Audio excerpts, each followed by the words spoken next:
امام غزالی رحمۃ اللہ تعالی علیہ فرماتے ہیں غریب کی یہ کمی ہوتی ہے کہ وہ خودداری چھوڑ دیتا ہے، ہاتھ پھیلانا آسان سمجھ لیتا ہے، یہ غریب کی کمی ہوتی ہے۔ غریب خوددار رہے تو اللہ اسے عزت عطا کرتا ہے۔ آپ فرمایا کرتے امیر میں تکبر آتا ہے، امیر خوشامد کو پسند کرنے لگ جاتا ہے، اس طرح بہت سارے کام کرنے کے باوجود بھی نیکی نہیں حاصل کر پاتا۔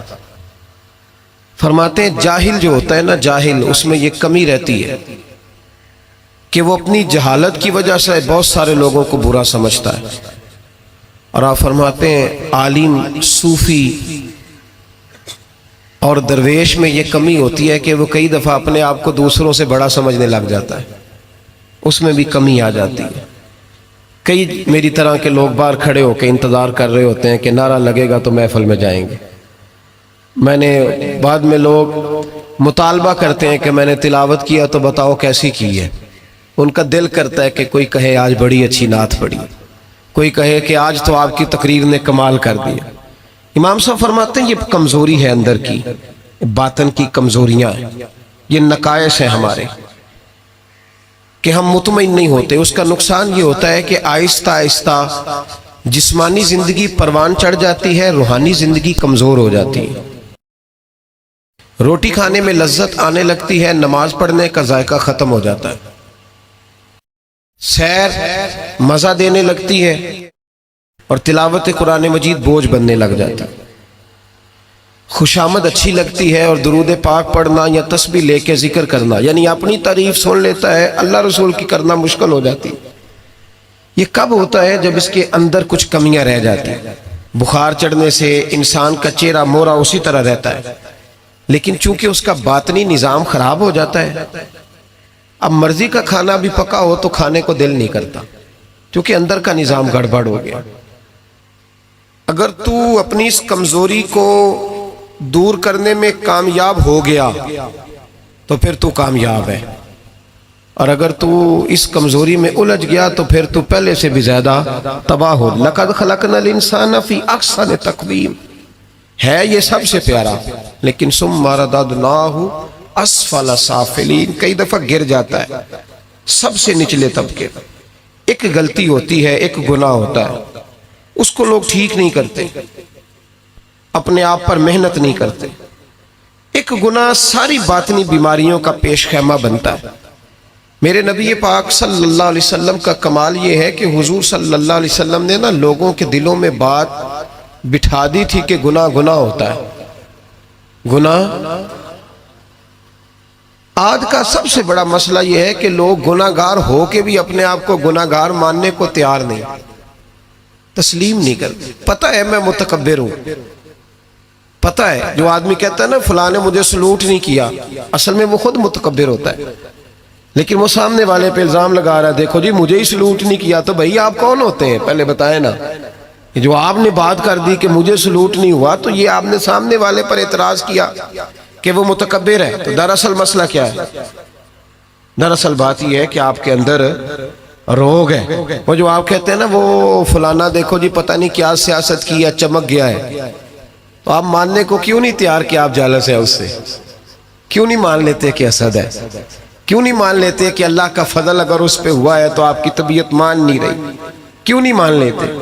یہ ہوتا ہے، یہ جو باطن کا روگ ہے اسی کو صوفیہ طریقت کہتے ہیں، تزکیہ نفس کہتے ہیں، تصفیہ باطن کہتے ہیں۔ اسی کے لیے لوگ کسی اللہ والے کے پاس جاتے تھے، اسی کے لیے اپنے آپ کو پیش کرتے تھے، اسی کے لیے کسی خانقاہ کی مسجد میں جھاڑو دیتے تھے، اسی کے لیے کسی اللہ کے ولی کے جوتے اٹھاتے تھے، اسی کام کے لیے وہ لوگ کہیں جایا کرتے تھے کہ جو روگ ہے نا اندر کا، ہم لوگ گناہ کو گناہ نہیں سمجھتے۔ میرے محبوب نے احساس پیدا کیا گناہوں کا۔ میں جمعے میں کہہ رہا تھا کہ حضرت عمر فاروق رضی اللہ تعالیٰ عنہ نے جو بڑا انقلاب برپا کیا نا، وہ اس لیے نہیں کیا کہ آپ کی فوجی طاقت بڑی مضبوط تھی، وہ اس لیے نہیں ہو گیا، حالانکہ مضبوط تھی وہ بھی، اس لیے نہیں کیا کہ آپ بڑے بہترین سیاستدان تھے، آپ کو تدبیر بڑی عمدہ آتی تھی، یہ ساری باتیں ٹھیک تھی، لیکن حضرت عمر نے انقلاب اس لیے برپا کیا کہ ان کی روحانی زندگی بڑی مضبوط تھی، اور اللہ قرآن مجید میں فرماتا ہے یا ایھا الذین آمنوا ان تتقوا اللہ یجعل لکم فرقان، ایمان والو اگر تم مجھ سے ڈرو گے تو میں تمہیں بصیرت کی روشنی عطا کروں گا، میں تمہیں شعور کی دولت دوں گا، تمہیں حق اور باطل میں صحیح فیصلے کی تمیز عطا کر دوں گا۔ دیکھیں کون سا انعام قرآن نے بیان، دیکھیں نا دنیا میں خوش نصیب بندہ وہ ہے جس کے فیصلے صحیح ہوتے، جس کے فیصلے تو ان تتقوا اللہ یجعل لکم فرقان، یہ سورہ انفال کی آیت نمبر 29 ہے، کبھی پڑھیے گا، قرآن مجید کی آیات بڑا مزہ دیتی ہیں۔ فرمایا اگر تم مجھ سے ڈرو گے تو میں تمہیں بصیرت کی روشنی دوں گا، باطن کا نور دوں گا، پھر تمہاری سادی باتیں بھی بڑے بڑے انقلاب پیدا کر جائیں گی، پھر تمہارے لب و لہجے کی سادگی بھی بڑا کچھ کر جائے گی، لیکن شرط یہ ہے کہ ان تتقوا اللہ، تعلق بندوں سے نہ رکھنا، تعلق اللہ سے رکھنا، اللہ سے ڈرنا۔ وَيُكَفِّرْ عَنْكُمْ سَيِّئَاتِكُمْ وَيَغْفِرْ لَكُمْ، فرمایا میں تمہارے گناہ بھی معاف کر دوں گا اور تمہاری بخشش بھی فرما دوں گا۔ حضرت عمر فاروق نے نا ایک دن مچھلی کھانے کو دل چاہا۔ ہماری منصوبہ بندی ہوتی ہے جب لوگ جمعہ پڑھنے آتے ہیں تو گھر میں چھوٹا گوشت دے کے آتے ہیں، سخت گرمیوں میں بھی، کہتے میرے آنے تک نے اس کو پکا دینا۔ تو بہو بیچاری اگر کبھی نمک زیادہ ڈال لینا تو ابھی حاجی صاحب جو نماز پڑھ کے آئے ہیں تازی، وہ آتے ہی فوراً کہتے ہیں اپنے بیٹے سے کہ اتنا بھی نہیں تو نے اس کو سکھایا کہ میرے ابا نے خود تجھے گوشت لا کے دیا ہے۔ تو ایک جیتی جاگتی خاتون، ایک مسلمان جس کو بیٹی بنا کے لایا ہے، اس کی انسلٹ کر دی جاتی، توہین ہو جاتی، اور اس کے باوجود وہ حاجی صاحب ناراض ہوتے ہیں، پتہ ہی کوئی نہیں میں مطلب ماں بدولت میں حاجی بھی ہوں، نمازی بھی ہوں، سیٹھ بھی ہوں، چودھری بھی ہوں، نواب بھی ہوں، اور میرا گوشت خراب کر دیا۔ یہ ہماری خواہشات نفس نے بڑے لوگ کچل دیے، وہ لوگ اپنی غلطی کو غلطی سمجھتے۔ حضرت عمر کبھی کو خواہش نہیں کی، مچھلی کھانے کو دل چاہا تو آپ کے غلام کا نام یرکا تھا۔ کچھ غلام بڑے وفادار ہوتے ہیں، وہ بیٹوں سے بھی پیارے ہو جاتے ہیں۔ حضرت مولا علی کے غلام تھے کمبر۔ ایک دن کمبر نے کہا حضور آپ نے کبھی خوش ہو کے بتایا نہیں کہ آپ کتنے خوش ہیں؟ تو آپ فرمانے لگے میں تجھے خوش ہو کے بتاتا نہیں میں تجھ سے کتنا خوش ہوں، جب میں تجھ سے خوش ہوتا ہوں نا تو میں تیرے لیے اسی طرح دعا مانگتا ہوں جس طرح میں اپنے حسن اور حسین کے لیے دعا مانگتا ہوں۔ کچھ غلام بڑے پیارے ہوتے ہیں، وہ دعائیں کراتے نہیں، وہ دعائیں لے لیتے ہیں، ان سے دعائیں نکلتی ہیں، وہ فیکٹری میں ملازمت ڈیوٹی سمجھ کے نہیں کرتے، وہ اپنا گھر بنا لیتے ہیں، وہ وفادار ہوتے ہیں، وفادار۔ اور اصلہ نال جے نیکی کریے تو نسلہ تاک نہیں پول دے ہوتے۔ تو یرکا آپ کا بڑا وفادار غلام تھا۔ ایک دن آپ نے کہا مچھلی کھانے کو دل کرتا ہے، لیکن مسئلہ یہ ہے کہ 8 میل جانا پڑے گا مچھلی لینے، 8 میل آنا پڑے گا، رہنے دو کھاتے ہی نہیں، چھوڑو اپنے لیے اب چھوٹی سی خواہش کے لیے اتنی مشقت کرنا۔ حالانکہ لوگ لاہور سے گجرانوالے روٹی کھانے چلے جاتے ہیں آج بھی، اور گجرانوالہ والے بھی کئی لاہور آ جاتے ہیں، صبح نہاری سنیں اچھی ملتی ہے۔ ویسے کہا جائے کسی کو کہ گھر سے اٹھ کے مسجد میں محفل ہے تو کہتے ہیں بس گھٹنے نہیں کام کرتے، کمر میں تھوڑی تکلیف ہے، رات میں دیر سے آیا تھا۔ حضرت عمر نے کہا اب 8 میل جانا 8 میل آنا میری مچھلی کے لیے چھوڑو۔ وہ غلام کہتے ہیں میں سالوں سے آپ کا خادم تھا، کبھی آپ نے کوئی خواہش کی نہیں تھی، پر آج جب کی نہ خواہش تو میں نے کہا کہ خواہش کر لی ہے اور کی بھی پہلی دفعہ ہے تو میں پوری نہ کروں۔ کہتے ہیں جناب عمر نماز پڑھنے گئے تو مجھے پتا تھا کہ کچھ مہمان آئے ہیں، عصر ان کی ہو جائے گی۔ کہتے ہیں میں نے حضرت عمر کے پیچھے نماز پڑھی، ظہر کی 2 رکعتیں سنت پڑھ کے تو میں گھوڑے پہ بیٹھا، عربی نسل کا گھوڑا بندھا ہوا تھا، دوڑا کے گھوڑا میں پہنچ گیا۔ عربی نسل کے گھوڑے کو 8 میل کیا کہتے ہیں؟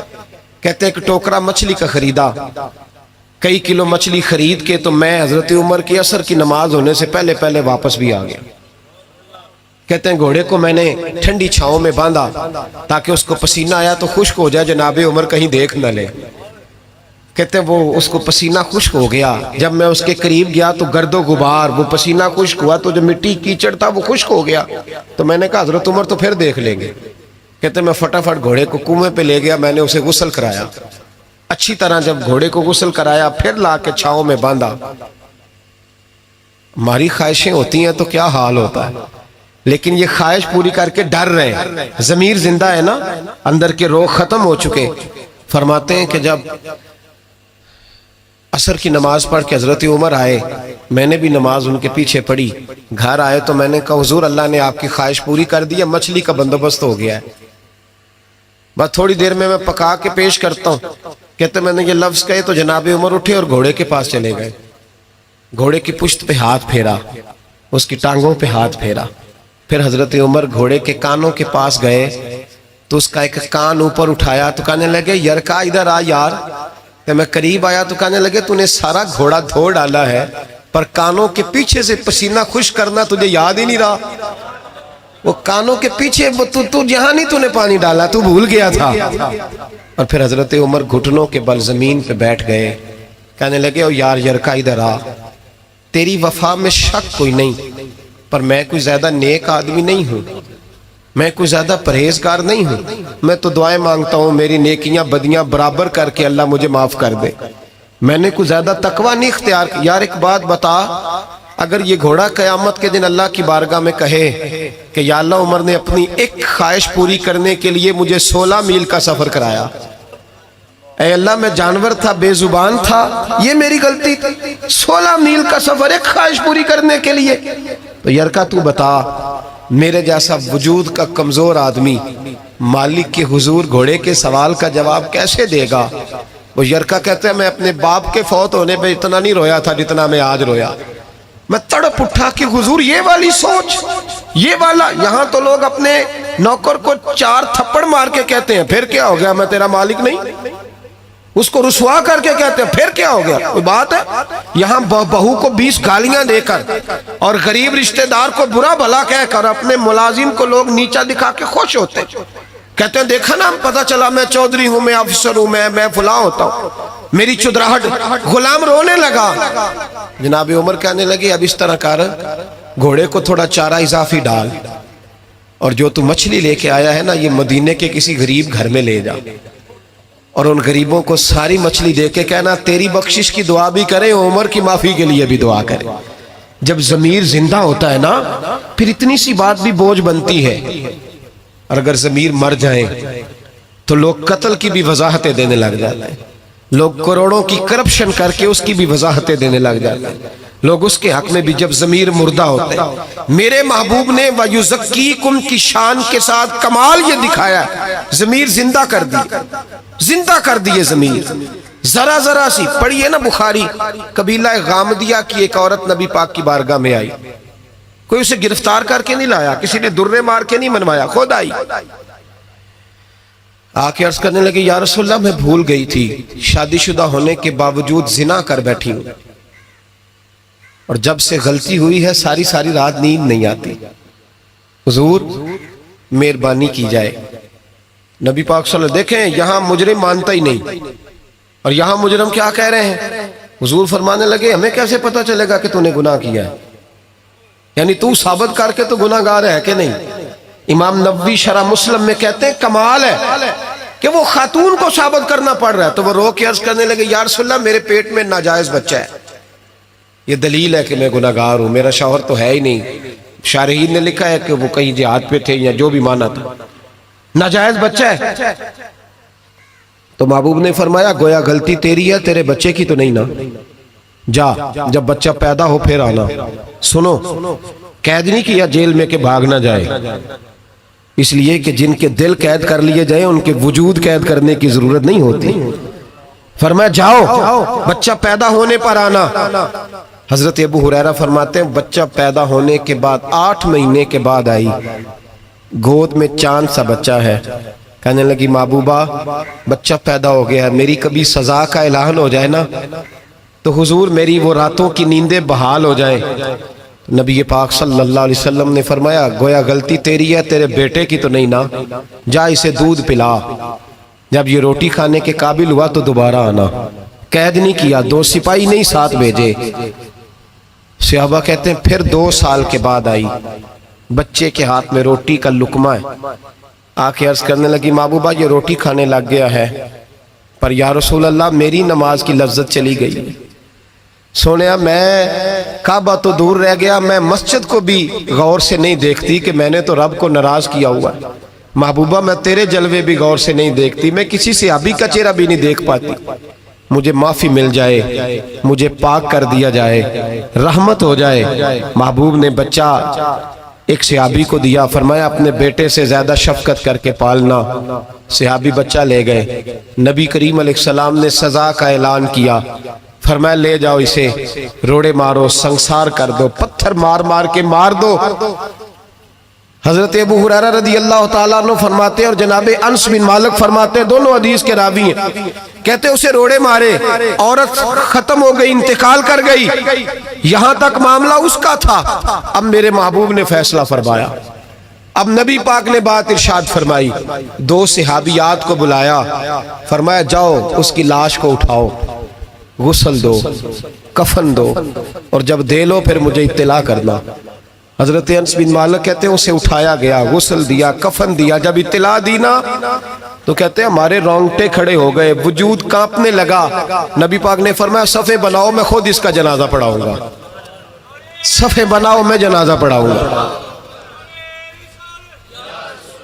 سمجھنے کی بات، صفے بناؤ، میں جنازہ پڑھاؤں گا۔ حضرت انس بن مالک فرماتے ہیں اس کا حضور نے جنازہ پڑھایا، اور پھر جتنی دیر میں اونٹ ذبح کر کے گوشت بنا کے کھال اتار کے بانٹ دیا جاتا ہے، اتنی دیر نبی پاک اس کی قبر پہ کھڑے ہو کے دعا کرتے رہے۔ اتنا ٹائم حضور نے لگایا۔ ایک صحابی نے کہا یا رسول اللہ، اس کے لیے جس نے ناجائز بچہ جنا، اس کے لیے آپ نے اتنا اہتمام کیا؟ تو محبوب نے فرمایا چپ کر، تو نے اس کا گناہ دیکھا ہے، احساس نہیں دیکھا؟ تو نے اس کی غلطی دیکھی ہے، توبہ نہیں دیکھی؟ اور کیا جملے ہیں، کیا انداز ہے محبوب کا۔ حضور فرمانے لگے اس نے ایسی اعلیٰ توبہ کی ہے، ایسی اعلیٰ توبہ کی ہے، اگر میں اپنی ساری امت میں بانٹ دوں تو اللہ سب کی بخشش فرما دے گا۔ مسئلہ یہاں یہ بن گیا، احساس رخصت ہو گیا۔ ہمارا حال یہ ہے کہ ہم اپنے وجود پر لاشوں کا بوجھ تو لیے پھرتے ہیں، لیکن اپنی غلطیوں کو سدھارنے کو تیار نہیں ہوتے، ہم اپنی خطائیں ٹھیک کرنے کو تیار نہیں۔ اور یہ یاد رکھیں، عادتیں بدل جایا کرتی ہیں، عادتیں بدلتی ہیں، حضور عادتیں بدلنے تو آئے ہیں، اخلاقیات ٹھیک ہوتے ہیں، حضور اخلاق سنوارنے تو آئے ہیں۔ انسان بدل جاتا ہے، محبوب نے بدل دیے لوگ، حضور بدل نہیں آئے ہیں۔ شرط یہ ہے کہ ہم تھوڑا احساس پیدا کریں۔ احساس، ہمارا احساس تو کھینچ کے لے گیا ہے ہمارا سوشل میڈیا، ہمارا احساس تو کھینچ کے لے گیا ہے ہمارے رویے۔ باپ اور بیٹا اکٹھے بیٹھے ہوتے ہیں، باپ کہہ رہا ہوتا ہے بیٹے بڑی پریشانی ہے، تیری بہن کا نکاح کرنا ہے، تو بیٹا کہہ رہا ہوتا ہے ابا جی ذرا ایک منٹ ٹھہریں، یہ پوسٹ بڑی اعلیٰ آئی ہے، یہ ذرا دیکھ لیں پہلے کیا نکلا ہے۔ دل کے لیے موت یہ مشینوں کی حکومت۔ اقبال بڑا عرصہ پہلے کہہ گئے، کہنے لگے دل کے لیے موت ہے مشینوں کی حکومت، احساس مروت کو کچل دیتے ہیں آلات۔ چیزوں کا جتنا اچھا استعمال ہے اتنا کرو، اس سے زیادہ نہ کرو۔ اب تو گند گھروں تک آ گیا، اب تو مجرے، بے حیائیاں، فحاشیاں جیبوں کے اندر چلی گئی ہیں۔ میں رات بڑی دور تھا تو میں کہہ رہا تھا، وہاں فکر حسین کانفرنس تھی، تو میں کہہ رہا تھا امام حسین کا دن منانے والوں، یزید تو جمعے میں خطبہ دیا کرتا تھا، ہمارے حکمران تو سورت اخلاص اور سورت کوثر نہیں پڑھ سکتے، وہ تو جمعے کی جماعت کراتا تھا۔ کیوں نکلا امام حسین اس کے خلاف؟ امام حسین کے سارے خطبے پڑھ کے دیکھ لے، امام حسین فرمایا کرتے تھے تارک نماز ہے، شرابی ہے، اور رنڈیوں کا ناچ دیکھتا ہے، اور جس میں یہ چیزیں پائی جائیں وہ مسلمانوں کا حکمران نہیں ہو سکتا۔ تو امام حسین نے تو فحاشی اور یعنی شراب کے خلاف اپنا 6 مہینے کے لیے اصغر سے لے کر 18 سال کے بیٹے شہید کرا دیے، اور میرے موبائل میں سارا گند بھرا ہوتا ہے، پھر بھی میں 10 محرم پہ 4 دیگیں اتار لیتا ہوں۔ ساری رات بے حیائی دیکھنا، ساری رات فانی، فحاشی اور عریانی کو فروغ دینا، اور 10 محرم آنا تو موٹے موٹے آنسو بھی گرانا کہ مجھے امام حسین سے پیار ہے، تو یہ ہم سے نہ رقم ہوں گے قصیدے یزید کے۔ ہم لوگ تو حسین کے سیرت نگار ہیں۔ دو رنگی چھوڑ کے یک رنگ ہو جا، سراسر موم ہو جا یا پھر سنگ ہو جا۔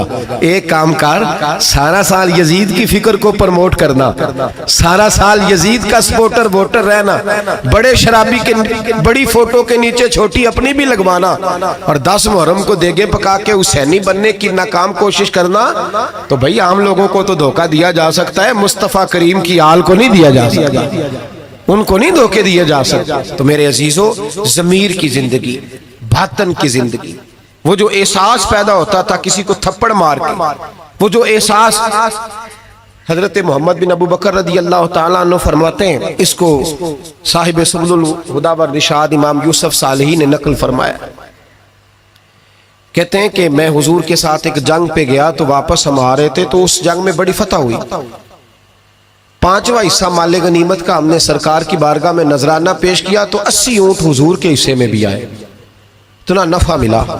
واپس آ رہے تھے تو ایک جگہ شام کا وقت ہو گیا، کچھ علاقہ اچھا ملا تو حضور نے فرمایا سفر آگے نہ کرو، یہیں پڑاؤ کر لو، پتہ نہیں آگے جا کے کوئی ایسی اچھی جگہ میسر آئے نہ آئے۔ حالانکہ حضور سارا کچھ جانتے ہیں، پر تعلیم امت کے لیے فرمایا یہی، کہتے خیمے لگ گئے، رک گئے، ایک ایک خیمے میں 2 4 آدمی۔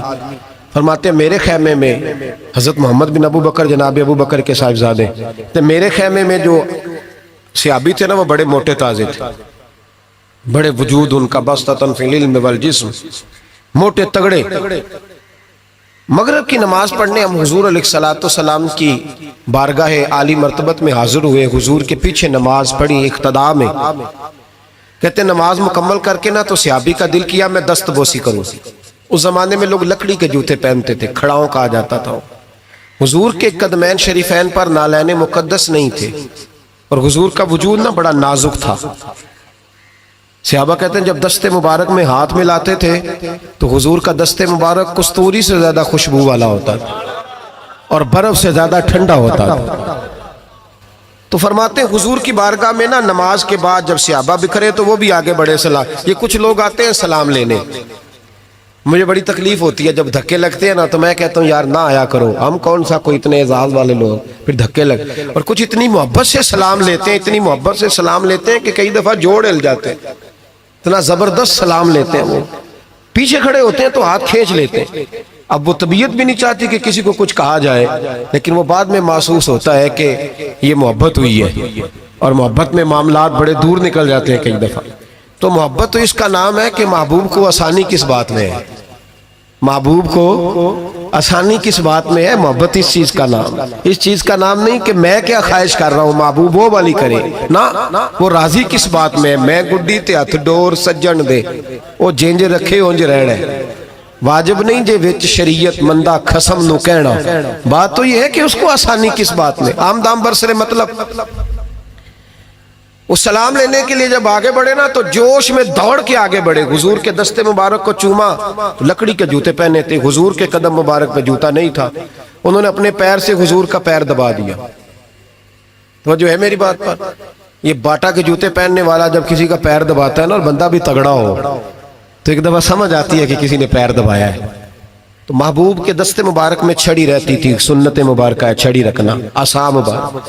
جب اس صحابی نے پیر دبایا نا تو نبی پاک اب وہ چھوڑ بھی نہیں رہے، دیر ہو گئی، پیر پہ پیر رکھ کے کھڑے، تو تکلیف محسوس کی، سرکار نے تو چھڑی پیٹ میں چبھائی، فرمایا یار میرا پیر تو چھوڑ دے۔ اب وہ پیچھے ہٹے تو بڑے پریشان ہوئے کہ یہ مجھ سے کیا ہو گیا، کانپنے لگے، رونے لگے۔ حضور نے فرمایا کوئی بات نہیں جاؤ۔ صحابہ نے بھی ذرا گھور کے دیکھا، محبوب نیچے بیٹھ گئے، اپنا قدم مبارک دبایا۔ حضرت محمد بن ابو بکر کہتے ہیں ہم اپنے خیمے میں ہم لوگ چلے گئے، عشاء کی نماز بھی حضور کے پیچھے پڑھی، پر وہ صحابی ساری رات سو نہیں سکے، یار یہ مجھ سے کیا ہو گیا، گرا جو ان کی نگاہ سے وہ سنبھل نہیں سکتا، میں نے حضور کو تکلیف دی، محبوب کو تکلیف دی، کہتے وہ تڑپنے لگے، رونے لگے، یہ مجھ ساری رات۔ میں تسلی دیتا کہ یار وہ کوئی ایسی ویسی بات نہیں، اللہ نے ہمارے محبوب کو رحمت للعالمین بنایا، اور حضور جانتے ہیں کہ تو نے جان بوجھ کے ایسا نہیں کیا، لیکن وہ اندر کا جو ہے نا وہ ماحول وہ ان کو سونے نہیں دیتا۔ کہتے ہیں سحری کا وقت ہوا تہجد کا، تو سیدنا بلال حبشی آئے، خیمے کے باہر کھڑے ہو، کہنے لگے بندہ کدھر ہے جس نے کل مغرب کے وقت حضور کا پیر دبایا، کدھر ہے؟ کہتے ہیں اب تو وہ اور ڈرے اور کہنے لگے لگتا ہے میری مذمت میں قرآن آ گیا۔ محبوب کی غیر ارادی بے ادبی بھی اللہ کو پسند نہیں، کہا لگتا ہے آیتیں آ گئی، پتہ نہیں میرے بارے میں کیا حکم آیا ہوگا، آپ اپنے ابا سے کہہ کے میری سفارش کرائیں گے، جناب صدیق اکبر سے کہیں گے، کہیں ایسا نہ ہو کہ میری دنیا بھی جائے اور آخرت بھی جائے۔ کہتے تڑپتے سسکتے در رسول پہ پہنچے، سحری کا وقت حضور تشریف فرما ہے، کہتے ہیں اب میں اور وہ منتظر تھے کہ کوئی ایسا حکم آئے گا، پتہ نہیں کیا بنے گا اور اس حکم کے معاملے میں پھر کہاں تک بات جائے گی۔ قربان جائے جب حضور کے سامنے کھڑے ہوئے تو سارا کچھ جاننے والے محبوب نے اپنی امت کی تعلیم کے لیے فرمایا بھائی عشاء کے بعد ہی تجھے بلانے کا ارادہ ہوا تھا، پھر خیال آیا کہ تو کہیں سویا ہوگا، سحری میں لوگ اٹھ جاتے ہیں تہجد کے لیے، اس لیے تجھے بلایا ہے۔ فرماتے ہیں اب انتظار تھا کہ وہ بڑی بات آئے، ڈر رہے تھے، لیکن قربان جائے نبی پاک نے پیر دبانے کا ذکر ہی نہیں فرمایا۔ حضور فرمانے لگے بلایا اس لیے ہے کہ کل شام میں نے تیرے پیٹ میں چھڑی چبھو دی تھی، تجھے تکلیف ہوئی ہوگی تو اللہ کی رضا کے لیے معاف نہیں کر دیتا۔ جناب محمد بن ابو بکر کہتے ہیں پہلے تو وہ اکیلا روتا تھا، اب ہم سب نے رونا شروع کر دیا۔ حضور آپ کیا فرمانے؟ کہنے لگے نہیں یار بیچارے کا پیٹ بڑا ہے، میں نے چھڑی چبھو دی، اس کو تکلیف ہوئی ہوگی۔ اور کیا لفظ ہے حدیث میں، محبوب فرمانے لگے میں ساری رات سو نہیں سکا، اس کا وہ درد۔ او بھائی تو اپنے ابا کو سخت بات کہہ کے آ کے بیڈ پہ آرام سے سو جاتا ہے، تو اپنی اماں کو سخت جملہ کہہ کے وہ تڑپتی رہتی ہے، اسے وہ ساری راتیں یاد آتی ہیں جو اس نے بیٹے کے لیے بیدار رہ کے گزاری ہوتی ہے، تو ایک فکرہ کہہ کے تو سوچتا ہی نہیں، کہنے والے تو کہہ ہی دیتے ہیں، یہ سننے والے ہیں جو کمال کرتے ہیں، تو نے خیال ہی نہیں کیا۔ محبوب فرمانے لگے سو نہیں پایا، چل اللہ کی رضا کے لیے معاف کر دے۔ تو کہنے لگے حضور وہ تو میں نے پیر دبایا تھا اس لیے آپ نے مجھے چھڑی چبھوئی، آپ کیا کہہ رہے ہیں؟ تو محبوب فرما دیکھیں وضاحت دیکھیں، محبوب فرمانے لگے تو نے تو ان دیکھے پیر دبایا تھا، میں تو دیکھ رہا تھا، مجھے نہیں چھڑی چبھونی چاہیے تھی، چل تو کہہ میں نے معاف کیا۔ تو عرض کرنے لگے حضور جس طرح آپ راضی ہیں میں بھی اسی طرح ہی راضی ہوں۔ محبوب فرمانے لگے تو راضی ہے پر میں نہیں ابھی راضی۔ حضور آپ کیسے راضی ہوتے ہیں؟ فرمایا جی 80 اونٹ میرے حصے میں آئے ہیں، اگر تو سارے تحفے میں قبول کرے تو میں راضی ہو جاؤں گا، تحفے میں رکھ لے سارے۔ کون دیتا ہے دینے کو، فاضل بریلوی کا انداز میں ذرا دیکھیے، کون دیتا ہے دینے کو، اس کا پنجابی ترجمہ ہے کہ کون دیتا ہے، دینا استے جگرا چاہیے، کون دیتا ہے دینے کو، منہ چاہیے دینے والا ہے سچا ہمارا۔ اور پھر کہتے ہیں مانگیں گے مانگے جائیں گے اور منہ مانگی پائیں گے، ہم مانگیں گے مانگے جائیں گے اور منہ، یعنی جو مانگیں گے نا منہ مانگی ملے گی حضور کے دروازے سے، مانگیں گے مانگے جائیں گے، منہ مانگی پائیں گے۔ سرکار میں نہ لا ہے نہ حاجت اگر کی ہے، تو حضور نے فرمایا 80 اونٹ رکھ لے میں راضی ہو جاؤں گا۔ کہتے ہیں جب حضور نے کہا راضی تب ہوں گا، شرط لگائی تو 80 اونٹ وصول کیے انہوں نے۔ کہتے ہیں واپس خیمے میں آ رہے تھے تو میں اس کو دیکھ کے مسکرا رہا تھا، میں نے کہا اپنے نصیبوں پہ ناز کر، اللہ نے کیسا رسول عطا فرمایا ہے، پیر بھی تو نے دبایا ہے، معذرت بھی بظاہر محبوب علیہ السلام نے کی ہے، اور 80 اونٹ بھی تجھے تحفے میں مل گئے۔ یہ رنگ اگر ملتا ہے تو محمد عربی کے دروازے سے ملتا ہے۔ تو میرے نبی کریم اللہ آپ کو جزا۔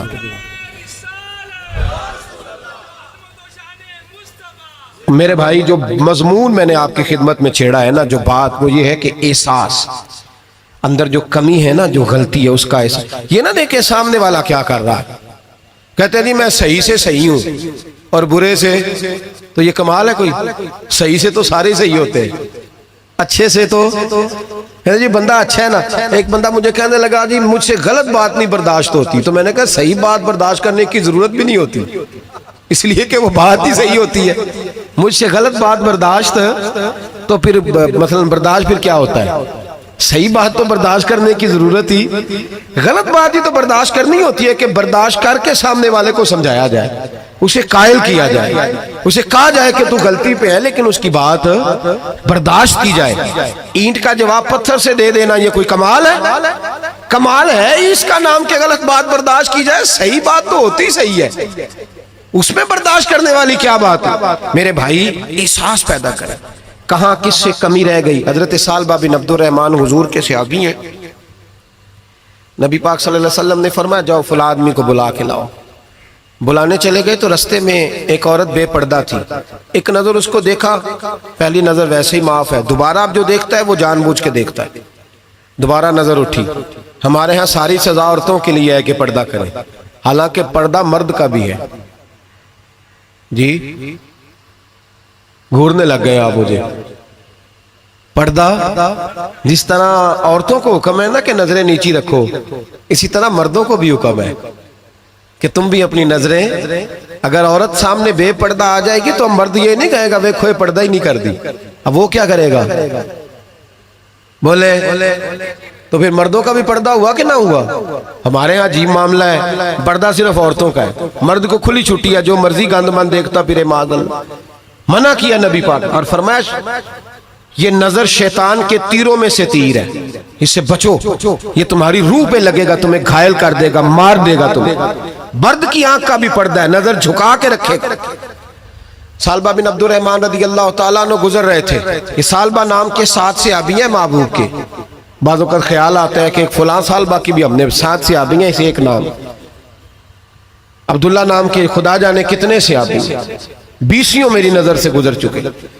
تو جناب سالبہ بیٹھے تھے، فرمایا فلاں کو بلا کے لاؤ۔ جب بلانے گئے تو رستے میں عورت پہ نظر پڑی، پہلی نظر تو معاف ہے لیکن دوبارہ دیکھ بیٹھے، دوبارہ نظر پڑی تو پریشان ہو گئے، خیال آیا میں نے تو خیانت کیا اپنے نبی پاک سے، حضور نے تو منع کیا یہ کام کرنے سے۔ اب واپس حضور کے پاس نہیں آئے، جنگل میں چلے گئے۔ ابن قدامہ نے کتاب التوابین میں اس روایت کو لکھا ہے، کہتے ہیں 40 دن وہ پہاڑوں میں روتے رہے کہ یا اللہ مجھ سے غلطی ہو گئی۔ کتنے دن؟ اب ہمارا شغل ہے، اس کو لوگ گناہ ہی نہیں سمجھتے، بدنگاہی تو کوئی گناہ ہی نہیں، اب تو یہ شغل ہے۔ اب تو ہمارے ہاں معاذ اللہ تعالیٰ سیانے بیانے بندے بیچ بیٹھے ہوتے ہیں جب یہ باتیں ہو رہی ہوتی ہیں، یہ شغل ہے ہمارا۔ اب تو ابا کے سامنے بچہ وال پیپر گندی تصویر کا لگایا ہوتا ہے، پر وہ کہتا ہے با عمر ہے نا جی، عمر ہے نا جی، مجھے پتہ ہی نہیں یہ کتنا گند کر رہا ہے، یہ تباہ ہو جائے گا روحانی طور پر۔ اگر یہ گند دیکھنے میں الجھ گیا تو امام شافعی کا فتویٰ ہے جس کی نظر گندی ہوتی ہے اس کا حافظہ کمزور ہوتا ہے، وہ کوئی بڑا کام نہیں کر سکتا، وہ نفسیات کا مریض ہو جاتا ہے جو گندی نظر والا آدمی ہوتا ہے۔ ہمیں پتہ ہی نہیں کہ ہمارے مسائل اصل میں ہیں کیا۔ تو 40 دن جنگل میں روتے رہے، 40 دن۔ محبوب سارا کچھ جانتے تھے پر خاموش رہے۔ حضرت جبریل امین حاضر ہوئے، عرض کی یا رسول اللہ آپ کا وہ غلام رو رہا ہے۔ رب کہتا اسے بلا لے، میں نے اس کا گناہ معاف کر دیا ہے۔ تو نبی پاک صلی اللہ علیہ وسلم نے حضرت مولا علی شیر خدا اور جناب سلمان فارسی کو بھیجا، فرمایا فلاں جگہ ہے لے آؤ۔ کہتے ہیں جب ہم گئے تو 2 پہاڑوں کے درمیان جناب سالبہ تڑپ کے رو رہے، ہمیں دیکھ کے اور روئے، کہنے لگے علی میرے بارے میں کوئی آیت تو نہیں نازل ہو گئی؟ تو کہا نہیں، چل حضور نے بلایا ہے۔ کہا اچھا حضور کہتے کیا تھے، فرماتے کیا تھے؟ کہا پتہ نہیں لیکن بلایا ہے۔ کہتے ہیں جب ہمارے ساتھ چلنے لگے، مسجد نبوی قریب آئی تو کہنے لگے علی بہت بڑا گناہ کر بیٹھا ہوں، نظریں میلی ہو گئی، وضو نہیں آنکھوں کا، مجھے ڈائریکٹ نہ لے کے جاؤ حضور کے پاس، جب نبی پاک نماز کی نیت باندھ لینا پھر میں جاؤں گا، میں پیچھے کھڑا ہو جاؤں گا حضور کے، میری طبیعت میں حوصلہ نہیں۔ یہاں تو پتہ نہیں میں کس طرح عشق رسول کا دعویٰ کرتا ہوں منبر پر بیٹھ کر، اور ہماری یہ میلاد آئے گا تو محفل میلاد میں اس طرح کے دعوے ہوں گے اسٹیج پر کہ علمان والحفیظ، پتہ نہیں کیا کیا لوگ کہہ دیں گے، پتہ نہیں ہم کیا ہیں اور ہم کیا کہہ رہے ہیں، من آنم کے من دانم، پتہ ہی نہیں، اور کتنا بڑا دعویٰ کر دیا۔ کہ میرے اندر طاقت نہیں سامنا کرنے۔ مولا علی فرماتے ہیں جب حضور نے مغرب کی نماز کی نیت باندھی تو انہوں نے بھی پیچھے نیت باندھ لی۔ اتفاق کی بات یہ کہ حضور نے پہلی رکعت میں سورہ انفطار پڑھنی شروع کر دی، اذا السماء انفطرت وَإِذَا الْكَوَاكِبُ انْتَصَرَتْ وَإِذَا الْبِحَارُ فُجِّرَتْ۔ کہتے ہیں جب محبوب اس آیت پہ پہنچے نا کہ یا ایھا الانسان ما غرک بربک الکریم، اے انسان تجھے کس چیز نے دھوکے میں ڈال دیا، حالانکہ تیرا رب تو بڑا ہی کرم کرنے والا ہے، تو کس طرح کسی اور کے دھوکے میں، بربک الکریم، اور ضمیر واحد ہے، میں تفسیر پہ نہیں جاتا، کہا تیرا اپنا رب، بربک تیرا اپنا رب، تیرا رب تو بڑا کریم ہے، تو پھر بھی کہیں اور چلا گیا۔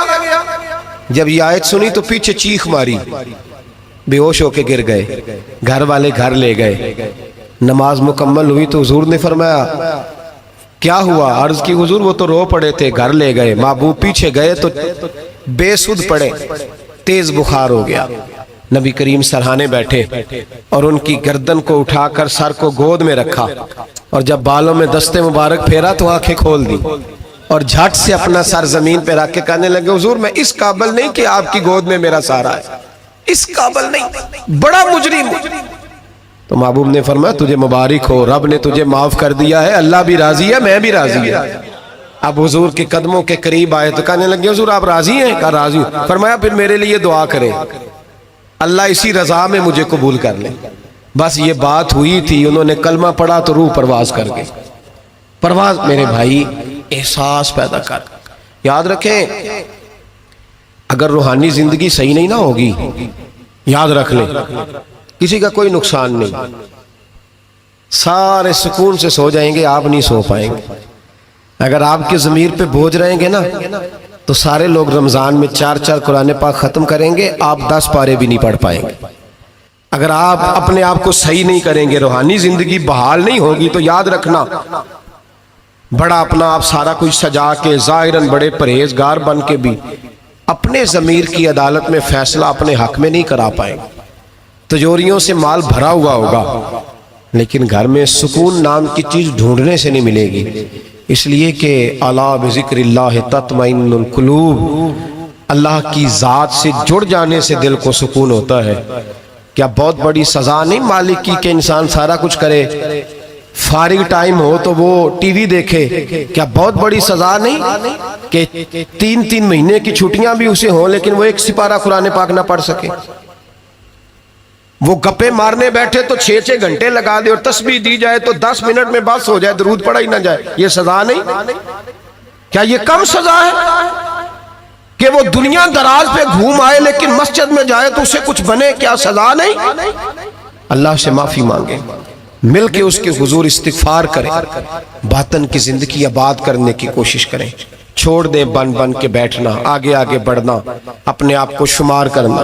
ہم تو میلاد کی جلسوں میں بھی بڑی کرسی تلاش کرتے ہیں، ہم تو دینی محفلوں میں بھی کوشش کرتے ہیں کوئی ہمارا نام لے کے، صحیح نام لے کے پکارے۔ کوئی میں میاں چنو میں تھا کل مغرب میں، تو ایک صاحب کہنے لگے ولی کامل، میں نے بعد میں ان سے کہا کہ آپ کو پتہ ہے میں کیا ہوں؟ اتنا بڑا دعویٰ میرے حق میں آئندہ نہ آپ کریں، اور مت سمجھے کہ آپ تھوڑے اچھے برے جملے استعمال کریں گے تو میں خوش ہوں گا۔ میں جو ہوں نا، میں اس کے اندر بڑا مطمئن ہوں، میں اسے آگے نہیں بڑھنا چاہتا۔ پتہ سارا ہے سردار نو کیتیاں دا، پتہ سارا ہے سردار نو کیتیاں دا، ایدہ پردہ چپایا ہی تیرا پلا ہو سی۔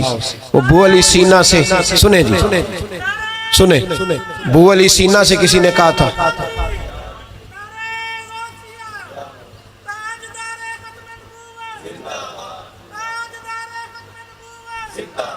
اب ان کی اس بات پر اور اس عمل پر ایک شعر سن لے میاں محمد بخش صاحب کا۔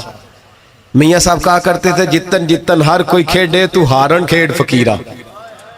جتن جتن یہ تو ساری دنیا کرتی ہے نا کہ میں جیتنے جا رہا ہوں، کہتے ہیں جتن جتن ہر کوئی کھیڑے، جتن جتن ہر کوئی کھیڑے تو ہارن کھیڑ فقیرہ، جتن دا مل کوڈی پہندائی ہارن دا مل ہیرا، جتن دا مول کوڈی۔ بو علی سینہ سے کسی نے کہا کہ کیا محسوس کرتے ہو آج کل کچھ حالات بہتر ہے؟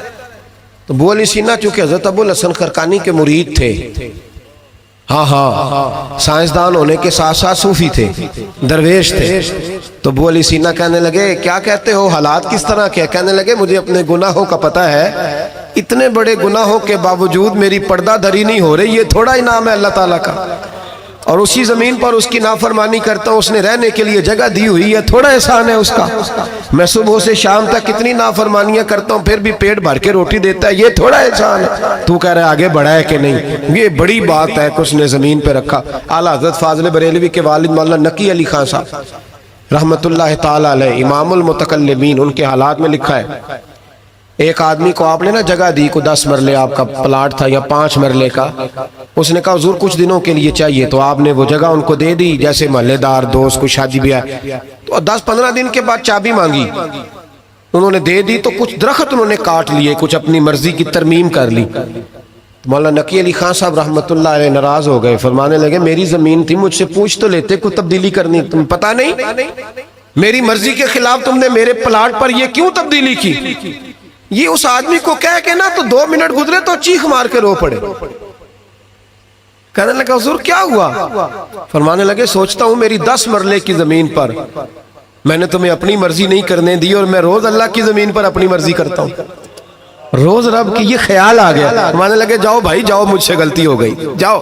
یہ سوچ جب پیدا ہوتی ہے پھر بندہ روز نکھرتا ہے، پھر روز وہ غسل کرتا ہے باطن کا، پھر روز ہر جگہ سے اسے نیا سے نیا سبق ملتا ہے۔ بڑا بندہ وہ نہیں ہوتا جو 20-30 کاریں لے کے چلتا ہے، بڑا وہ ہوتا ہے جو کسی اور کو بڑا سمجھتا ہے۔ جو اپنے آپ کو چھوٹا سمجھتا ہے، میرے نبی پاک فرماتے ہیں اللہ اسے بڑائیاں عطا فرما دیتا۔ ترمذی میں حدیث ہے۔ آج کا سبق، آج کا پیغام یہ ہے کہ تزکیے کی کوشش کریں۔ وَإِنَّكَ لَعَلَىٰ خُلُقٍ عَظِيمٍ، خلق عظیم جو اللہ نے ہمارے نبی کو دیے اور حضور نے ہمیں عطا فرمائے، محبوب کے صدقے اس طرف جائیں۔ کردار میں اعلیٰ پن پیدا کر۔ الذی خلق الموت والحیات لیبلوکم ایکم احسن عملا۔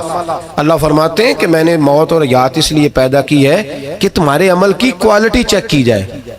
انڈسٹری میں جب مال بنتا ہے نا تو اس کی کوالٹی چیک کی جاتی ہے، یہ عام ہے، یہ خام ہے، یہ وی آئی پی ہے، یہ وی آئی پی ہے۔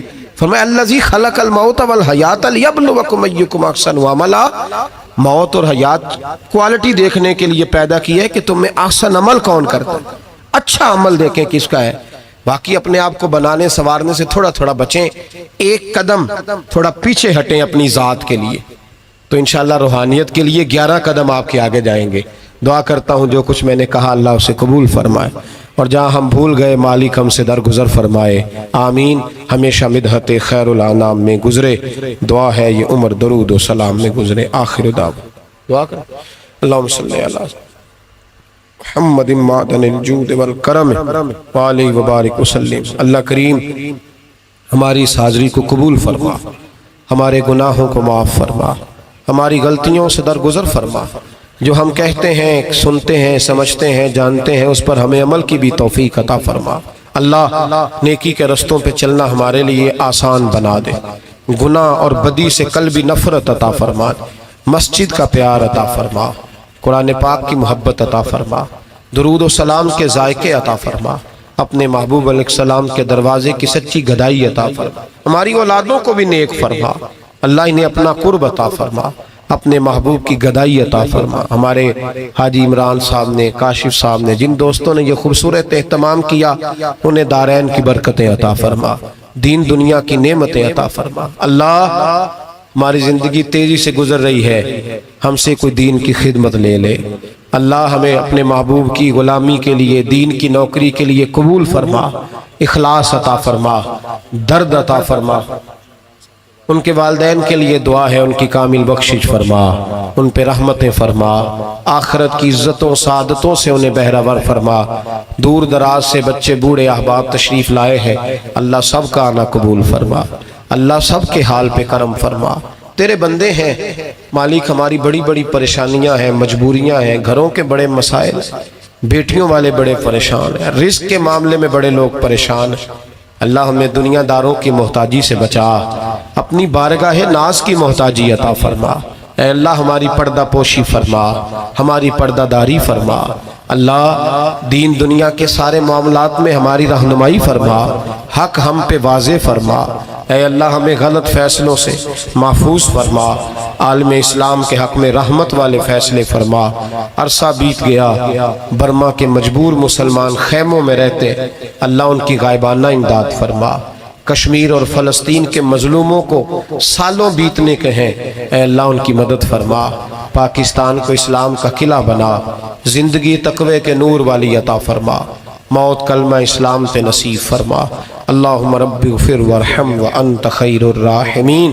ربنا اغفر لی ولوالدی وللمؤمنین یوم یقوم الحساب۔ وصلی اللہ تعالی علی حبیبہ سیدنا و مولانا محمد۔